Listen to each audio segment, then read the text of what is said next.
All right, let's get started. Today I have a very special guest. He's my buddy Neville Medora. You might have heard him on one of my earlier podcasts where he gave us a lesson in copywriting. And he's actually one of the best copywriters I know. He's got this style that's fun and really entertaining at the same time. Plus, he's a real fun guy. And he was gracious enough to lend his presence today and give an exclusive lecture teaching you guys how to write copy specifically for email and for your product descriptions. And so with that, welcome to Office Hours, Neville. Good to see you, man. What's going on? It's 9 p.m. over here in Austin, Texas, which is, it's like so late. So you're lucky I'm doing this, Steve. It's not even Appreciate it, man. Slave labor. I thought Asians are supposed to be the one with slave labor, not Indians. What's going on? Oh, by the way, so can everyone see us right now? Hey, Nev, are you on the classroom page by any chance? No. Let me find out. Hold on. I'm not. Should I be? Well, there's a live chat there if you want to see it. Oh, will you field questions for me? I'm not. I will field everything. Yeah. I'm not gonna look at it. But I do want to show everyone who I think you look like.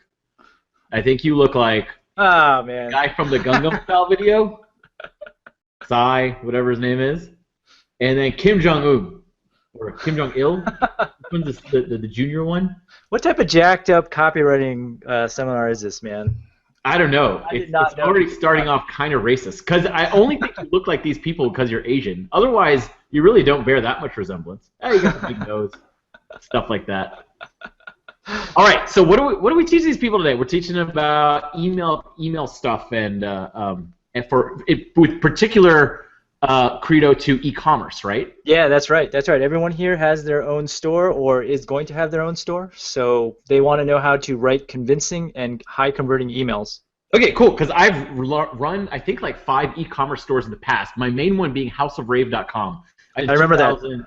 Yeah, 2011, October 2011, I sold it. So I have no more involvement, so if it sucks, don't blame me. But houseofrave.com was a rave store, and I'd never been to a rave in my entire life, which is the funny thing. Like, that's what people are like, how'd you run a rave store? I'm like, it didn't really involve raving or anything at all, and I'll explain that. So should I just go on my little thing right here? Yeah, whatever you want to do, man. Just no more pictures of Kim Jong-un. Yeah. We're all good. We have plenty more where that came from. Okay, so here's my little pitch. So it's not a pitch, it's just a presentation. But here's the one thing I can teach you about copywriting, right? Like Steve said, I'm a copywriter. I do this for like literally hundreds of different businesses. The number one thing you can learn is this little formula, and I'm not just going to tell it to you. I'm going to like build it up and give it to you because then you'll learn better, right? And watch how I sell this to you, by the way. It's kind of interesting. So a small formula that will make you and everyone in your company write better. Also, you can use this formula with your kids, okay? This is an interesting thing. So, okay, there's Kim Jong-il. So let me relate to you first. First, I used to run e-commerce companies also, like I said, and also I'm part of like a company called AppSumo you may have heard of, and we send out like hundreds of millions of emails, and we do a lot of tests, so this stuff is all like backed up.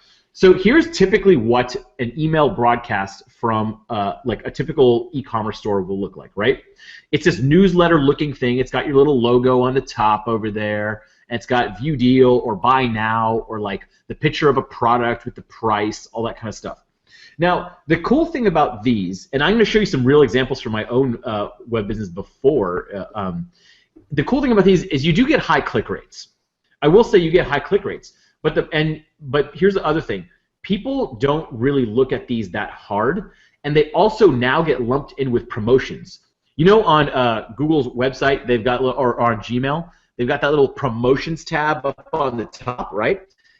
People, it knows if your images say buy this, buy that. It knows that that's a promotion, so it gets stuck in there. Okay, so that's one of the big problems with those. Also, the engagement on those. When's the last time you really interacted with an email that looked like that? Probably not all that often, right? So the newsletter type is the typical thing everyone sends out. Now, I want to show you something and maybe give you a little contrarian view of what you should be doing, but that's very counterintuitive to most e-commerce store owners. And especially me, and I'll show you my House of Rave emails I used to spend a lot of time on.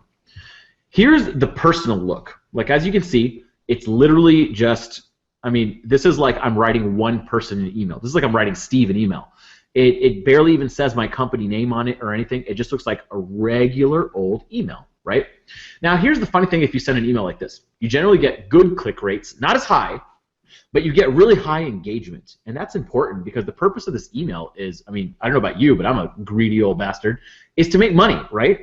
And if you send emails out like this, they tend to get higher clicks, but they don't make sales. So you can get all the clicks in the world, but who cares? And let me demonstrate this, okay? Here was the business I owned, House of Rave, that a lot of people liked. You can see it's timestamped like July 14, 2009, so sometime around that time. I made all these newsletters. And let me preface this with, all my marketing friends used to tell me, Neville, you run an e-commerce business and you don't send out email promotions? Like, dude, are you crazy? They would always say this word. They're like, my email newsletter list is like my personal ATM. I send out an email and I make money. So I was like, okay, I like making money. I'll send out a newsletter. So I started making a newsletter, and get this, I had 7,500 people signed up to my newsletter list, which is kind of sizable. And get this, they were people who'd already bought from me, meaning every single one of the people on that email list had signed up to the email list and paid me money already. That's how good of an email list I had. And here's what I sent them, and check this out. The results may surprise you a little bit. So here's what I sent out. Here's the old style newsletters. Here's 3 different ones. Here's a regular one, here's a regular one, here's a Halloween promotion. And I designed these all myself. All these pictures, you see that star right there with a little glow paint? That's me. See that hand holding that glow stick thingy? That's me. You see these like test tube shot glasses on a desk? That's my desk. All this right here, this little egg, that's my living room. Those are my fingers. I made and took all of these pictures myself, and edited them and put little watermarks on them.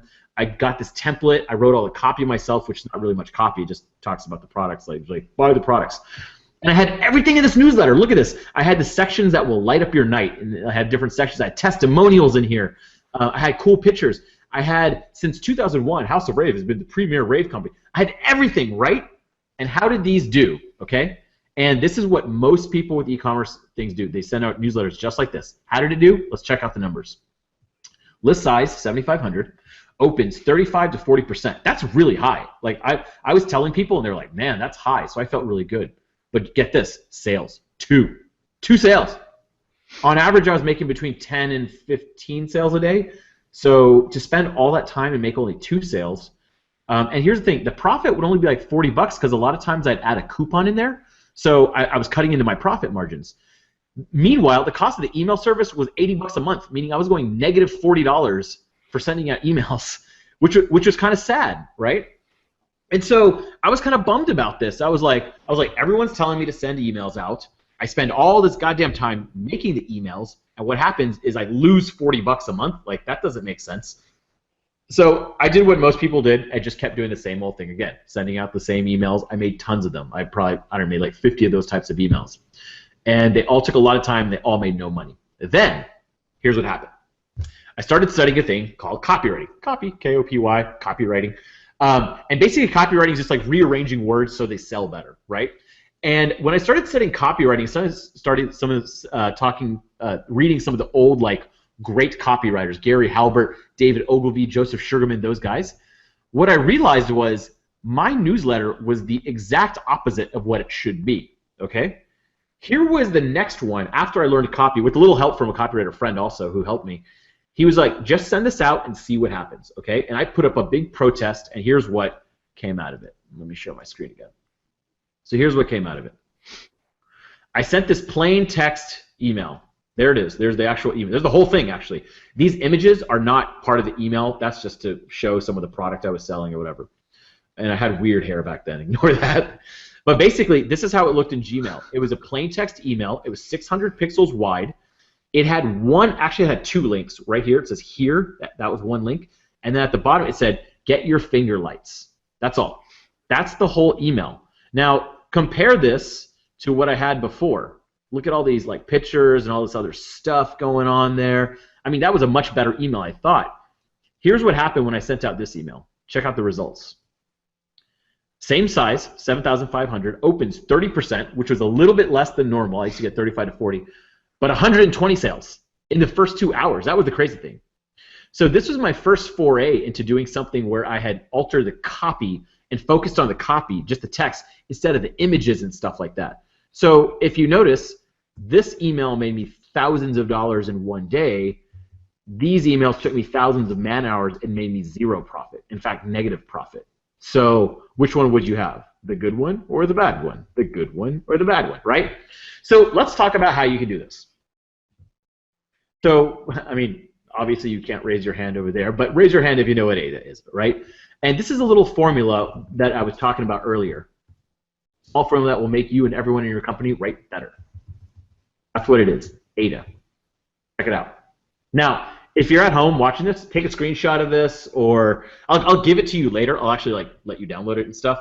But for now, take a screenshot with your phone or your Mac or something like that. Shift-Command-4 actually takes a screenshot for you Mac users. It's kind of cool. So this is AIDA. And this is the basic outline of how to write anything, like including sales letters or anything like that in emails, and do it in a psychologically proven fashion, okay? So you may have heard this before: attention, get their attention, interest them with interesting facts, etc. You may have heard this before, but I'm going to show you how to use it today, okay? So here's the basic skeleton to write anything. And for all the like tens of millions of dollars of stuff I've sold through copywriting, like this is the way I do it every single time. It's weird because like some people will say like, oh, you're sending out an AppSumo email to 750,000 people. Like, how do you prepare for that? You want to know how? This. Just subject 1, subject 2, subject 3, subject 4, purpose of this copy, and then I write attention, interest, desire, action, and then I fill in the blanks. That's it. Like, that's what I do every single time. So once again, you want to take a screenshot of this? Go ahead. Otherwise, I'll give it to you at the end. So in 1 minute, let's say I want to sell you the AIDA formula. That's the whole purpose of this, right? Other than to make fun of Steve being Asian, the purpose of this thing is to show people like how to use the AIDA formula. So I want to sell you the concept of the AIDA formula. Now I'm not selling you a product, but the AIDA formula will help you sell the AIDA formula. So for attention, all I would do is like I would fill out a page like this. And Steve, am I on the right track here? Is this what you are? Absolutely. All Yep. Right. So attention. Whenever you're sitting at a computer, instead of just like getting like little memory block, what I would do instead of just sitting down and be like, what should I write, and then typing something and deleting it, typing something, deleting it, just fill out this silly little formula. It's so simple. So you just do attention. And I would say something that grabs the person's attention who's interested. So like you're interested in learning how to write better, okay? So I can make you sell anything better with a small formula. That will probably get your attention if you're learning to write better or sell better. Then I would say interest. When this formula is applied to anything, it has between a 60% and 300% increase in sales, okay? That would be interesting to someone wanting to learn how to sell better. And then desire, and this is true. Every great copywriter from the last 80 years has stuck to this simple formula to sell because it's worked and has been time tested. And then action, you literally tell them how to take action. So take out a sheet of paper right now and write the acronym AIDA on it, or at least snap a picture of the formula with your phone so you remember it, right? So that's the way I would try to sell you the concept. But let me try to sell you a more concrete example. Let's get someone to drink more water, okay? I want to show you something here. If I were to tell you, hey, Steve, like, I want you to drink more water, okay? I want you to drink more water. How would I get you to drink more water? I could just say, hey, Steve, drink more water. Now, you have kids, Steve, right? So how does that typically, that parenting kind of work? If you just say, go clean your room, do they do it all the time? They better listen or else I'll bust their ass. But no, yeah, they probably wouldn't listen the first time. Exactly. Like there has to be some sort of reason, like logic behind it. It can't just be like drink more water. You're just like, okay, but why, right? Clearly, Neville does not have kids here because he would realize that logic doesn't work either. But yeah, go on. Yeah. No, it works on kids of like normal age. I don't know. You have like perfect Asian kids. They're probably different. They're studying right now. But anyways, let's say we want to get someone to drink more water. How would we use the AIDA formula to do that? So we would get our little AIDA formula out and write it out. And I would say, let's say I'm trying to get Steve to drink more water. I'd be like, hey, Steve, you work out, right? Like, I know you do. Steve? Oh, you asked me a question. Yes. You work out, right? Yes. So do you ever see like those dudes at the gym and they have those like huge jugs of water with them? It looks like an Ozarka bottle. Or does that they like drink a lot of water? Like, I don't know if you've ever seen that. Yeah, in a gallon milk jar usually. Exactly, yeah. So one of the weird things is like, you know how people say like your body is 7? So now I'm interesting you with interesting facts. I'm not going straight off the script. That would be kind of boring. I was trying to fly off the top of my head over here. You know how they say like 70% of your body is water, right? Mm-hmm. So the reason that I want you to drink more water is because when you go to the gym, you'll actually build like 30% more muscle by drinking a liter more of water before you go to the gym. Because I'm not going into the science over here, but like amino acids react with the water to build muscle, protein faster, et cetera, et cetera. So, and now I want to desire you to get you to drink more water. So if you're working out 3 times a week, okay, and you're lifting weights at all to try to get larger muscles, if before you work out, before you start lifting those weights, you drink 1 liter of water, like an extra liter of water, you'll get 30% more results, which is kind of cool, just from drinking water, okay? So all you have to do is before you go to the gym, this is probably half a liter of water, just drink 2 like sparkling waters or regular waters, and you'll get 30% more results, okay? That's why I want you to start drinking more water. I don't know if that showed you how, like, but that's using ADA to get someone to drink more water. And that's a more convincing argument than just saying, hey, drink more water. So a lot of people, whenever they sell, all they do is they're just like, hey, buy my product, buy my product. They don't give you any like reason to buy, right? So that's where copywriting comes in, trying to convince someone to buy. So let's do some real examples. Let's sell some like popular stuff that like internet people will do. If you want to sell Crazy Egg, you know Crazy Egg, the heat tracking software? They've all switched over to SumoMe, Nev. But yes, they, yeah. I don't know. I still use Crazy Egg for apps. I'm getting Noah and Chad to like improve that. They're doing it. They're working on it. But basically, if you wanted to sell Crazy Egg, you don't just say, "Hey, download Crazy Egg." You can make an ADA formula, and this is how you would make a whole sales page or a sales email. So to get their attention, I basically rag on Google Analytics and talk about, like, to get to sleep quickly every night, I have someone read me my Google Analytics, user acquisition, CTR, CTAs. I'm out within 3 minutes. Interest them with interesting facts, and so then you go into, you could read this yourself. I'm not going to like sit here and read this. But basically, we can easily make a whole sales letter by just using the ADA formula: attention, interest, desire, action, okay? And I want to actually go through, this is like a short presentation. I want to go through and start using ADA to better sell people's products. So Steve, if you could start sending me links and stuff for people's websites. I think you sent me a couple already. Yeah. So why don't you just go ahead and start from the top. I don't know if you see that first link. It's from mysweetmonster.com. Go ahead and click on that. It's an infant car seat. Okay, cool. Let me get this up. So what I'm going to do is I'm just going to try to like live write a couple of things out for you guys, okay? And so let me bring up a little doc over here. Or maybe we should pick something that you actually know about. Oh, does that matter? No, that's the thing. Okay. I mean, it certainly helps, but I mean, it's not a necessity. So let's see what we can do by just doing this. So My Sweet Monster. So what do they sell? Infant car seat covers. Yeah. Okay. So let's take a look at this and see what's kind of like what's up with this page. They're simple, elegant. So they have copy. They have car seat covers. Now here's the funny thing. I probably don't actually have to change the copy on this all that much, but we'll talk about making an email. So here's an easy formula. If product easy to understand, don't need a lot of copy. Hard.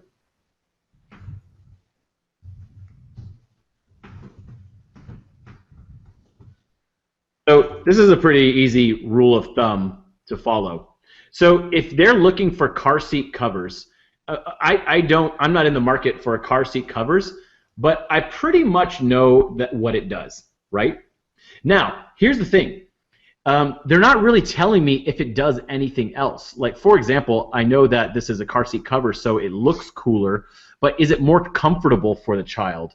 You know? Like, what is it? So if we were to use ADA for this car seat cover, let me snag this picture over here. Here's what I would do. Here's how I would write everything. So when people pay me like thousands of bucks to write for them, this is what happens. This is literally it. Attention, interest, desire, action. So this is where it helps to know more about car seat cover. Do you know anything about these, Steve? I never used them, but I know about them. Okay, so what does a car seat cover do? Do you have any idea? Yeah, well, basically, when you have a kid who's in a car seat, the car seat gets really nasty. So by using a car seat cover, you can easily, when it gets dirty, you can take it out, throw it in the wash, have it clean, and then put it back on. It's like what Asian people do when they put their remotes in plastic, that sort of thing, so the remote doesn't get dirty. Same That principle. would be a great attention getter. You know how Asian people put plastic over their couches from getting dirty? Take a kid, add a car seat, and pretty soon everything gets pretty nasty. So this would be a great email promotion to send to the list of people who are subscribed to this person's website, okay? Mm-hmm. So already we got the beginnings of a nice little sales letter going on, okay? We didn't really have to think about this all that much. All I did was ask you what it is, and I could pretty much get your attention. Most car seats are made out of plain cotton material. One throw up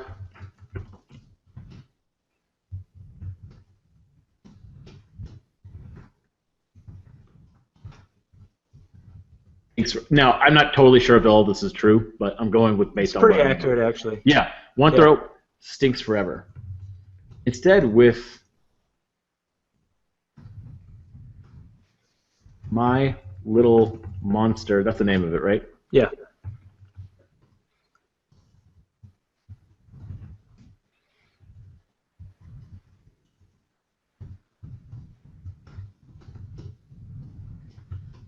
You just take the whole thing out and stick it in the washer dryer.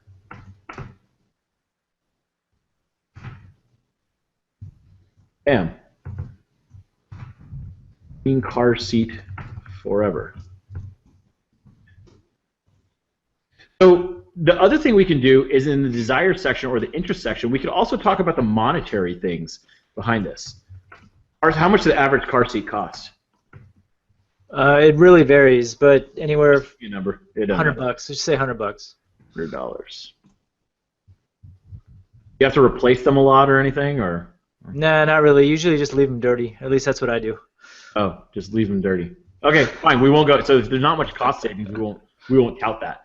Okay. But the other thing is about car seats is they're uncomfortable for the child. Sure, they're safe. It's nice to have a comfortable kid.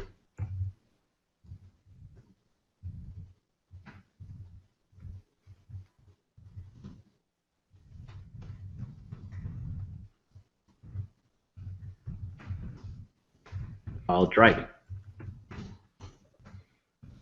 And you can even say, I notice my child stays much quieter when her car seat feels like a bed rather than a rigid safety device.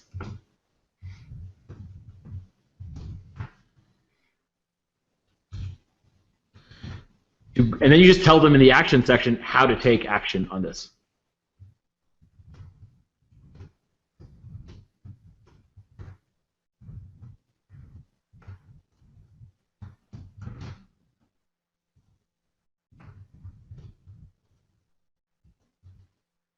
Let's run it through a wash.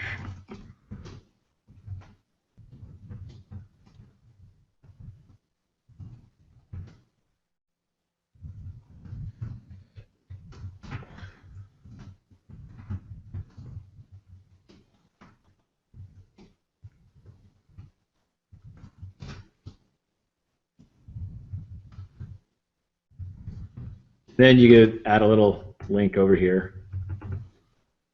So Nice.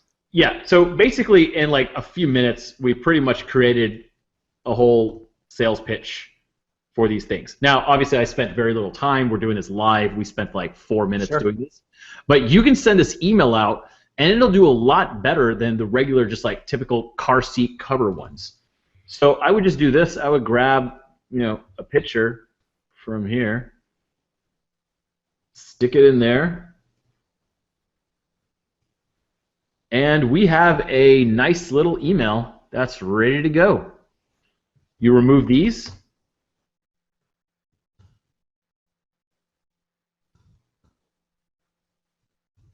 And you're done. That's actually like a really great email that can go out and would probably do decent if sent out. Now, the one problem with e-commerce stuff, sometimes people think that copy will be the savior of everything, okay? That's why sometimes people are like, oh, I have an e-commerce store that does like $0. Maybe you can come in and write copy and it'll do better. And I'm like, okay, that's not exactly how it works. You see, I'm not in the market for a car seat cover. So no matter how good the copy, no matter how good the sales pitch, like I'm not going to buy it, right? So you have to have the right audience, but at the same time, sending them a nice little pitch will definitely help. So for the holidays, if that person were to send out this little thing we did, they could probably make a good amount of money from that email. It'd be really interesting to see. All right, so Nev, should we take a look at it? Yeah, so Nev, I was going to say some of the students have been saying, what if their products are inherently boring? So I was wondering if you could. That's even better. So like, what? Can they give an example? Okay, so let's take this example here of bed sheets, bamboo bed sheets. So if you see the link, it's pandabearlinens.com, bed sheets.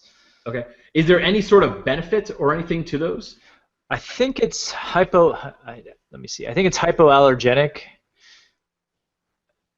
Panda Bear Linens. Okay. I don't know much about bamboo linens. I sell regular linens. Let's see. Panda Bear linens. I mean, one of the things I tell people with e-commerce is it's not always, so if someone's looking for bamboo bed sheets, it's probably a pretty specific thing. And I bet if I go to like Amazon.com and just look it up, I could probably find them too, right? Yeah, absolutely. Probably, yeah. So yeah, I mean, look, I could find a ton over here, and none of them are $99. They're all like pretty cheap, actually. So it's kind of like maybe the copy isn't the problem. It's and I doubt that this person is manufacturing them themselves. Mm-hmm. I'm assuming that's the case. So it's also kind of like the overarching theme of like the middleman is cut out kind of thing, where if you don't have unique products, it's going to be harder and harder to sell. So if you're selling bamboo bed sheets, but Amazon also sells them, well, yeah, you're going to have a lot of competition, and there's not too much that copy can help with in that case. So it's not that your product's boring, it's that your product's a commodity that can be bought elsewhere for cheaper for more respected places. That's the problem, not copy. Okay. And in terms of an e-commerce autoresponder sequence, do you have any sort of recommendations? Yeah. So usually, do you have an example of someone who's asking this? I was like examples because then you can like clearly do it. Okay, let's take Steel Dragon Jewelry. He's got a unique product here. He sells fantasy-related jewelry. So it's that second link. Yeah, I see it. Steel Dragon Jewelry. Cool. Okay, so these are all like custom pieces, or? Yeah, he has them custom made. Nice. Okay, so one of the things I would do on that, so for, let's say, okay, let me show my screen here. So if these are custom pieces that don't get made all the time, they're all a little bit different, it's difficult to make an autoresponder because you're not selling the same. No, I'm sorry, they're the same item, but he has them custom made.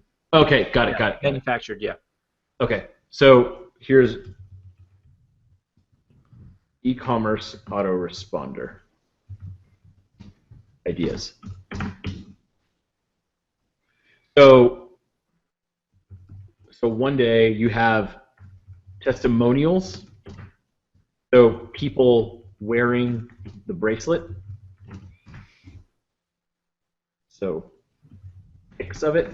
The thing is with a lot of these things, people kind of know just by the look if they want it or not. But here's the other thing about jewelry and stuff.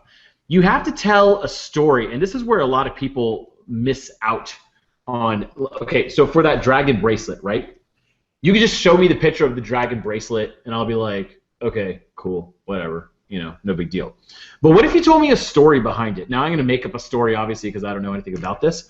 But what if you talk about, like, in the ancient days, like, they actually used to believe in dragons or like monsters and stuff. And the warriors would wear these specific types of bracelets to fend off evil spirits and stuff like that. The modern day interpretation is the dragon bracelet. And so you talk about how they wore these through the ages.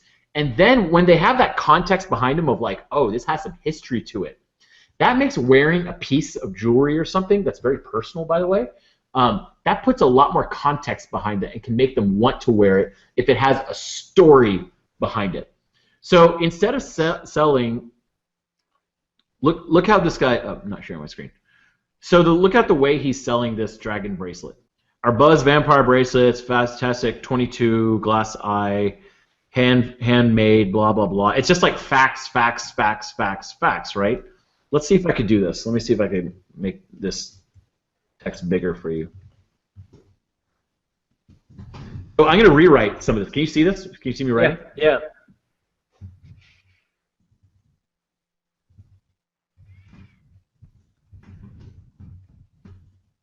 One hell of a history. And I'm going to totally fabricate this, obviously, because I know nothing, but bear with me.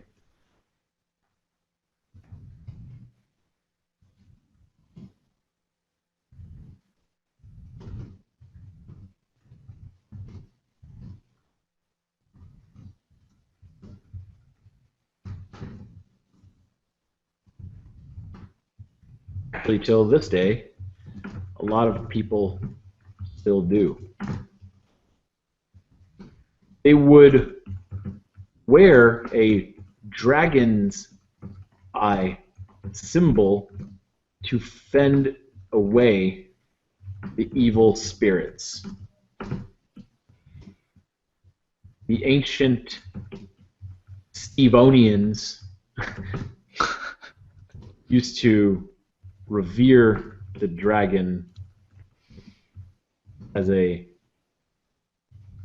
helpful creature who fended off evil spirits. Okay, so you see where I'm going with this? Like, look at this copy, which is this bracelet is a total of 8 3/4 and 9/14 in length, and it's steel and blah blah blah blah blah. Well, I'm telling a story. This is a whole different way of telling it.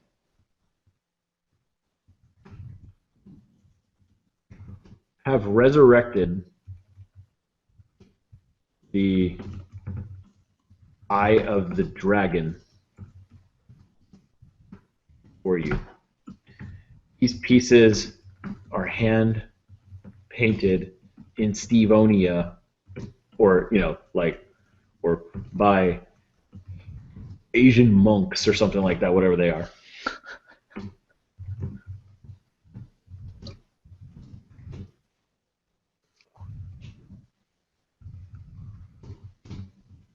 And then sizing, you can say all that boring stuff right here, 8 3/4 by 9 1/5 and blah blah blah. Superior metal construction. All that stuff is just like superfluous stuff. That you don't need all that. But this kind of stuff, the history behind it, is what's more important. And so if you're going to talk about jewelry, you want to know, like for example, if there was a gold necklace, it was a regular gold necklace, right? And let's say a gold necklace sells for $150, okay? Mm-hmm. But then it comes out that gold necklace was actually like Cleopatra's gold necklace, okay?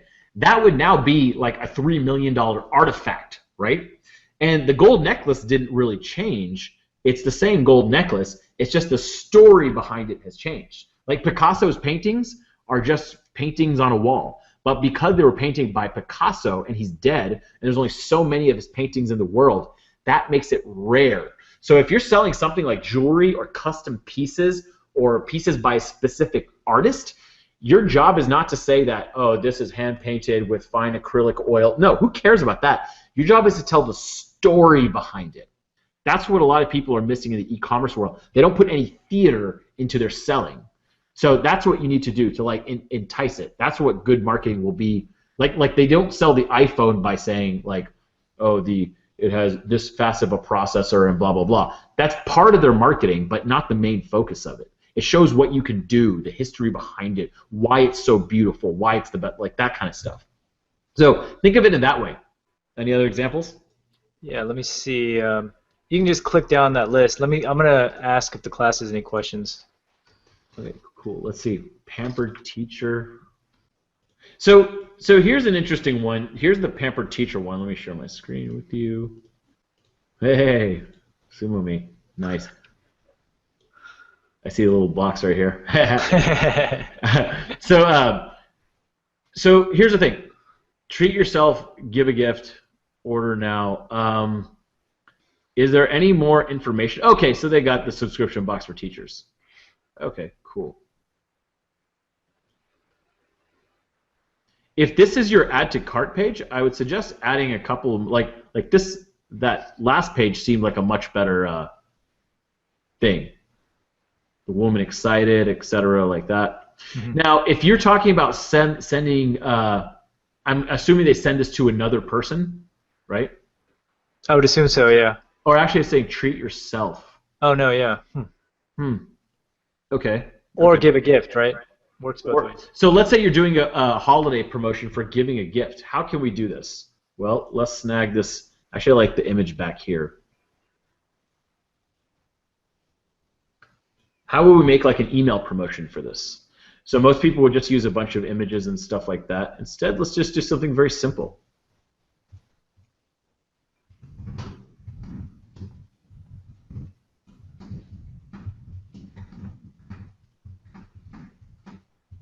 This is a really cheesy line. I probably wouldn't use this, but I don't know. I just came up with it right now.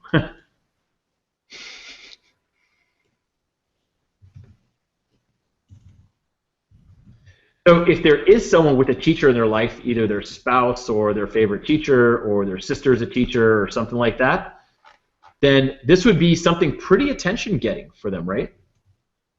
So then I would say then we do the attention, interest, desire, action.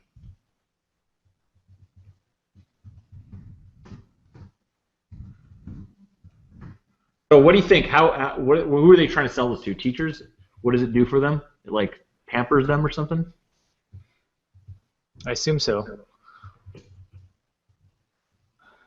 Teachers have it rough.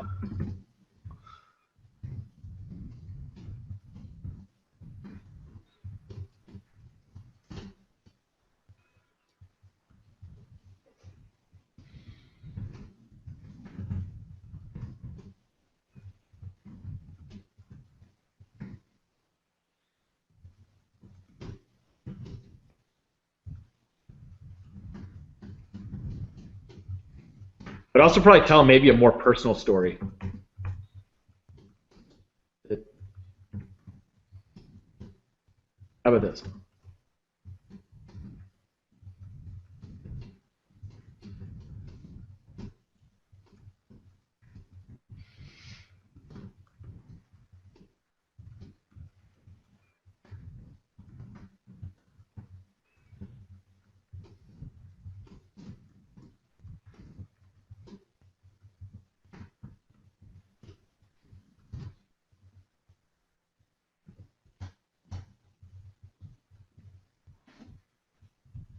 Interest. We can interest them with the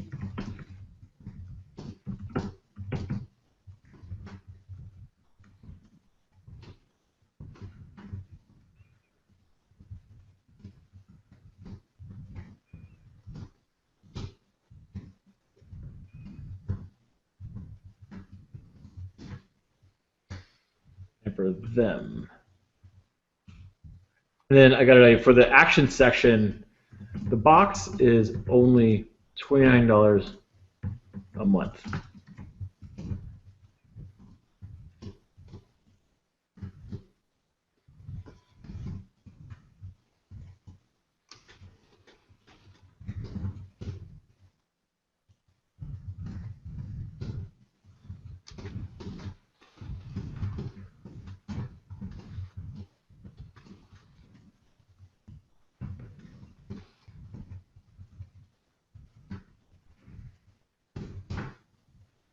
Teacher.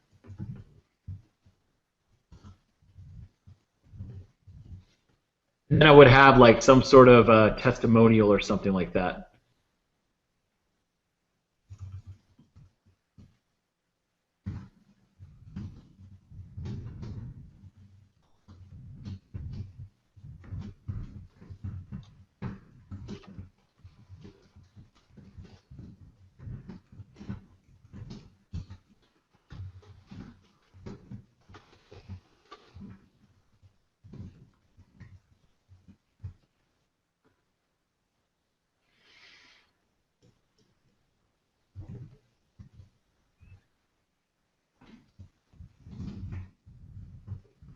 For the action section, I would tell them exactly how to sign up. And let's start wrapping up over here, Steve. Yeah, no problem. There's a question here relating to the use of images. Yeah.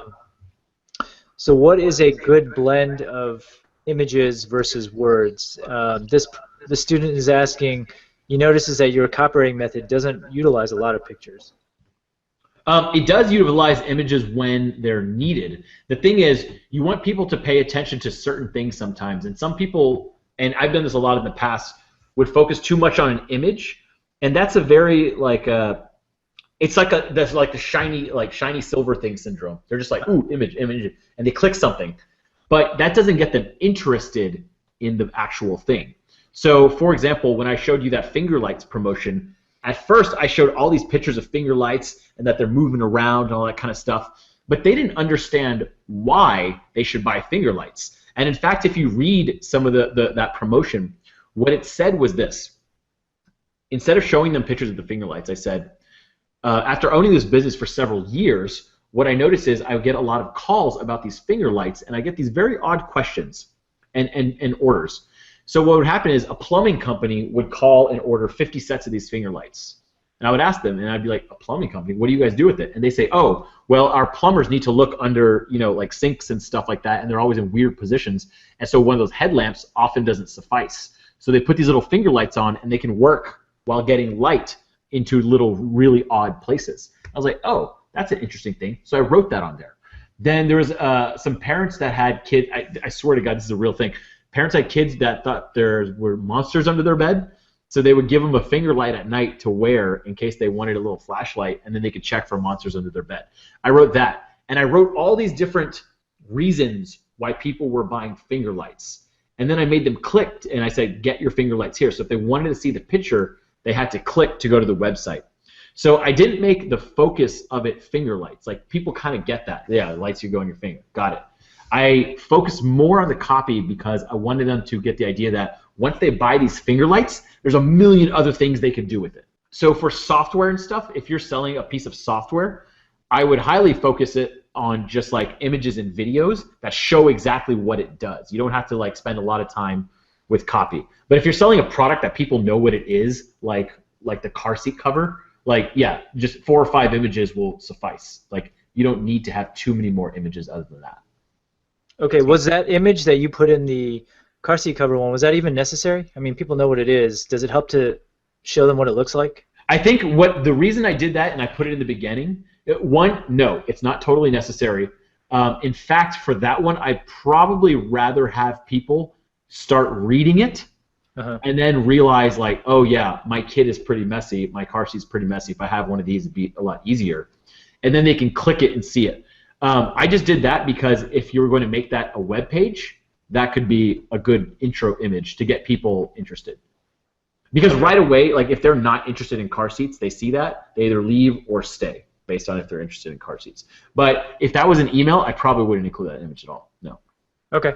It's very counterintuitive because when people look at the image, they tend to skip over a lot of the text because they think they got it. They're like, oh, picture of a car seat, don't want it.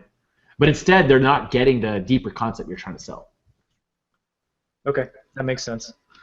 All right, any more questions for Neville before he takes off? I know, it's like 10 o'clock over here, man. I know. I owe the guy big time for this. I let him make fun of me tonight. Can you tell that I'm a little different? How's my energy? A little different? Oh, you're good, man. Okay, we'll see. I'm going to, like, crash after this. I haven't eaten dinner. You haven't eaten dinner yet? No, because I had to get ready. I just came from a workout. I brought some takeout in, and then I just didn't have time to eat it. Dude. Yeah. He's making me feel bad. Now I owe him big time. Yeah, and clever use of words. And my kids died because I forgot to feed them because of this, and I had a dog, but he's dead now, all because of you, Steve. Jeez, what are you doing to my life? Ugh. Doesn't look like there are any questions popping up here. Yeah, let's cut it. Let's go. I'm gonna let you go, man. Yeah. Well, I hope this was helpful, everyone.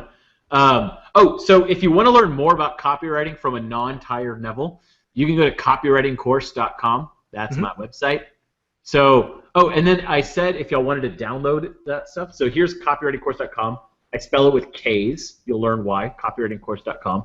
You enter your email over here, so steve@asian.com and add, and you'll be on the list. The other thing is copywritingcourse.com/Steve. This isn't any sales pitch or anything like that, although I do have a copywriting course you can buy. But definitely I'll link up all your stuff definitely right under your video. Well, I made this little copywritingcourse.com/Steve. Here's the blank ADA template that you can download. Just make a copy in your own Google Docs. This is what I've used to sell like tens of millions of dollars worth of stuff. It's crazy. It's just like this simple little thing. It helps people so much. A little headline formula and then where you can do that. So if you want, that's the stuff that we talked about, and you can get it over there. Hey, one final question. If you only sell one product, how do you keep your newsletters interesting with variety? If you only sell one oh, there's so many. Oh my God, that's like a little bit of a longer question. Okay, but let me show you. Let me answer that question real quick. Okay. So you take whatever your website's about. For example, mine's about. Yours is kind of like, let's say it's Steve's website, right? Uh-huh. Let's say you only sell one product. I think you actually do kind of only sell one product, right? No, I sell lots of products. Okay, whatever. Let's assume you sell one product, right? Your whole thing is like you take what you sell. Here's kind of the formula. Plus your angle. Right? So what you sell is kind of e-commerce. You sell job on the side, that lifestyle, that's kind of what you sell. Mm-hmm. These kinds of things. And your angle is family-oriented, kids, quitting job later in life, or not hating your job. So you could talk about a lot of these things. For example, so the family-oriented thing, what you could talk about is, so let's say you're trying to promote your e-commerce stuff. You could talk about kids take up a lot of time. You could talk about when you were single, you had so much time, but now that you have kids and a wife, like you just don't have a lot of time. So you needed something better in your life. So that's where you add e-commerce changed your life. So I have like a whole list of these things about copywriting and then just like topics in general that people like. Relationships, business, working for yourself, not working a job, things like that. And you just do that plus that, and you usually get just shit tons of like things you can write about. That's kind of like a whole other conversation, but that's cool. Basically the gist of it. Yeah. Okay. Cool. Yeah. Hope that helped. All right, man. I'm gonna let you go. All right. See you, man. Yeah. Thanks a lot, dude. I'll catch up with you tomorrow or something. All right. Late. Have a good one, guys.